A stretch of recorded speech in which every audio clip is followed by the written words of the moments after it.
بسم اللہ الرحمن الرحیم۔ السلام علیکم، میں ہوں گلفام چودھری، آپ دیکھ رہے ہیں میرا فیس بک پیج اور یوٹیوب چینل۔ آج کی ویڈیو میں ہم بات کریں گے ارشد شریف شہید کی پوسٹ مارٹم رپورٹ کے بعد ایک نیا تہلکہ خیز انکشافات کے بعد جو ایک نیا شور مچا ہے اور ایک نیا کورام اٹھا، اور میڈیا چینلز پر یہ بات بار بار چلوانا اور ان کی پوسٹ مارٹم رپورٹ جو ان کی والدہ پچھلے چند عرصے سے جب سے پوسٹ مارٹم ہوا ہے تب سے وہ یہ رپورٹ طلب کر رہی ہیں، مانگ رہی ہیں، لیکن ہاسپٹل انتظامیہ ان کو نہیں دے رہی۔ آخر وہ کون ہے جو ان کو نہیں دینے دے رہا تھا، لیکن خود انہوں نے وہ رپورٹ حاصل کی، اور نہ صرف حاصل کی بلکہ اس کو پبلک بھی کر دیا۔ یعنی اس کے اندر ایک واضح طور پہ بتایا گیا ہے کہ ان کی شہادت سے قبل ان کو، یعنی ہماری اطلاعات جو میڈیا کی اطلاعات کے مطابق تھا کہ 8 گھنٹے پہلے ان کو حراست میں لیا گیا تھا۔ برصورت جو پوسٹ مارٹم رپورٹ کے بعد بتایا گیا کہ ان کو 3 گھنٹے تک تشدد کا نشانہ بنایا جاتا رہا، ان کی انگلیاں ٹوٹی ہوئی تھیں، پسلیاں ٹوٹی ہوئی تھیں، ناخن کسی نے پلاس کے ذریعے کھینچے تھے۔ یعنی اس طرح کے جو معاملات تھے اور جسم پر تشدد کے نشانات بھی موجود تھے،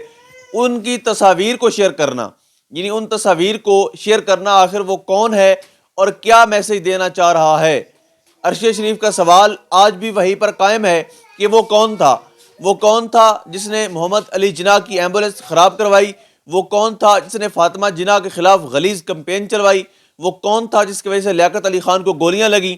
وہ کون تھا جس کی وجہ سے محترمہ بینظیر بھٹو کو شہید کر دیا گیا، وہ کون تھا جس کی انا کی بھینٹ چڑھ کر ذوالفقار علی بھٹو کو پھانسی کے پھندے پہ لٹکا دیا گیا، وہ کون ہے جس کی وجہ سے ارشد شریف کو ہمیشہ کے لیے چپ کروا دیا گیا، اور اب وہ کون ہے جو عمران ریاض خان کی جان کے پیچھے پڑا ہوا ہے، وہ کون ہے، آخر یہ ڈرٹی ہیری ہے کون، اس کے خلاف کوئی ادارہ کیوں نہیں بول رہا، اس کے خلاف کوئی ادارہ کارروائی کرنے کی ہمت کیوں نہیں کر رہا، وہ کون ہے جو اب بھی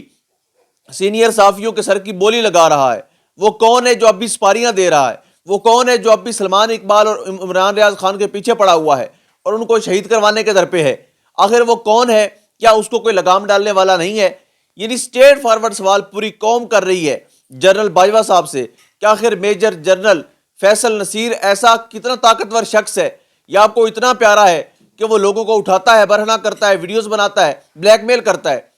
اور بے گناہ اٹھا کے لے جاتا ہے، لیکن اس کو معطل کوئی نہیں کر رہا۔ پوری صحافی کمیونٹی، پوری قوم سراپا سوال ہے کہ آخر وہ فیصل نصیر اتنا طاقتور آدمی ہے کہ اس کو چیف آف آرمی اسٹاف بھی نہیں پوچھ رہا۔ وہ سوال وہیں پر قائم ہے۔ اب عمران ریاض پر جو وہ کارروائی کرنے کی کوشش کر رہے ہیں، یہ ایک ایسی حرکت ہوگی جس کا نقصان نہ قابل معافی بھی ہوگا نہ قابل تلافی بھی ہوگا۔ یقیناً جو ارشد شریف شہید کی شہادت کے بعد جو ایک لہر اٹھی تھی، وہ فی الحال لانگ مارچ کی وجہ سے صحافی کمیونٹی بھی اس پہ فوکس کر رہی ہے اور لانگ مارچ کا حصہ بن رہی ہے۔ وہ اس طرح سے انہوں نے آواز بلند نہیں کی، لیکن قتل ایسی چیز ہے جو کبھی چھپتا نہیں ہے۔ اگر یہاں تک معلومات سامنے آ گئی ہیں تو قاتلوں کے نام بھی سامنے آئیں گے، اور یقیناً سامنے آئے گا وہ کون سے 5 لوگ تھے جو پاکستان سے دبئی تک جنہوں نے پیچھا کیا، وہ کون سے 5 لوگ تھے جو کینیا تک، یعنی کینیا میں ارشد شریف کے پہنچنے سے پہلے 14 گھنٹے پہلے پہنچ چکے تھے، ان کے نام بھی سامنے آئیں گے۔ اور وقت لائے گا اس پوسٹ مارٹم رپورٹ اور تصاویر کو شیئر کروا کر لوگوں کو ڈرانے کی کوشش کرنا اور لوگوں کو یعنی ایک تاثر دینا کہ ہم یہ بھی کر سکتے ہیں، تو لوگ اچھی طرح آپ کا غلیظ چہرہ جان چکے ہیں، لوگ جان چکے ہیں کہ آپ کیا کیا کر سکتے ہیں، یعنی اب مزید بتانے کی ضرورت نہیں ہے۔ ایک 75 سالہ گٹر جو بند تھا جس کے اندر عمران خان نے تیزاب پھینکا اور وہ ابل رہا ہے، اپنی کارروائیوں کے ذریعے وہ اپنا آپ دکھا رہا ہے کہ میں ہوں، تو وہ پوری قوم کو پتہ چل چکا ہے کہ یہ کون کر رہا ہے۔ لانگ مارچ دوبارہ شروع ہو چکا، اور جس طرح ایکسپیکٹ کیا جا رہا تھا کہ لوگ پہلے سے زیادہ، یعنی اگر پہلے لانگ مارچ میں 50,000 لوگ تھے تو اس وقت 1,00,000 نکلے ہیں۔ یعنی آپ جتنا دبائیں گے آواز کو، یہ آواز اتنا زور سے اٹھے گی۔ یہ قوم ڈرنے والی نہیں ہے، اس قوم نے خوف کے بت توڑ دیے ہیں، اور اب یہ اس ملک کو حقیقی آزادی دلوا کر ہی پیچھے آئیں گے۔ اللہ پاک وطن عزیز کا حامی و ناصر ہو۔ پاکستان زندہ باد۔